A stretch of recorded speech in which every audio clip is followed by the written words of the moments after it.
sa mga salasang kalibutan. Maluoy ka sa amon, ikaw nga nagawala sa mga salasang kalibutan.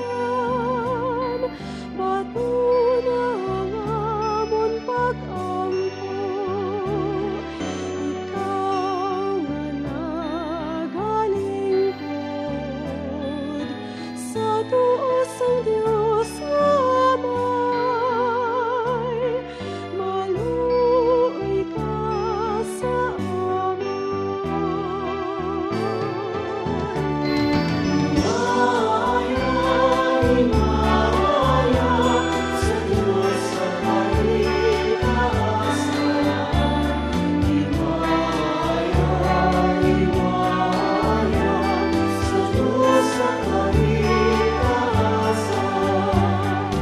Tungod kay ikaw lamang ang santo, ikaw lamang ang Ginoo, ikaw lamang ang labing mataas, O Jesucristo, bukod sa Espiritu Santo.